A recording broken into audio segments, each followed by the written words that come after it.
অনেকে প্রশ্ন করে, হুজুর আমার আত্মীয় যদি আমার সাথে খারাপ ব্যবহার করে আমি কি করব? এবার প্রশ্নের উত্তর নেন। যারা বলেন হুজুর আমার বোন তো আমার সাথে কথা বলে না, আমার ভাই আমার সাথে কথা বলে না, আসেনি এই অভিযোগ? হ্যাঁ, এখন তাদের অভিযোগের জবাব নবীজি দিয়ে দিছে, আমি কি দিব? সহিহ বুখারী হাদিস নাম্বার 5991 নাম্বার হাদিস।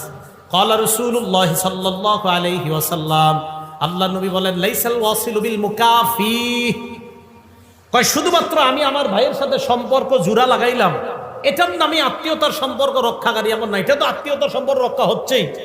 নবীজি বলেন প্রকৃত আত্মীয়তার সম্পর্ক রক্ষাকারী ওই ব্যক্তি, ওয়ালাকিনিল ওয়াসিলুল্লাযী ইযা কুতিআত রাহিমুহু ওয়াসালাহা।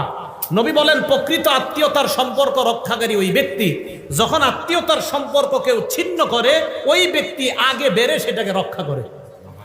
আপনার বোন আপনার সাথে কথা বলে না, বাস না বলুক, আপনি আত্মীয়তার সম্পর্ক রক্ষা করেন। আমি আপনাদেরকে একটা বাংলা বলে যাই, আপনি দেখবেন আপনার ভাইয়েরা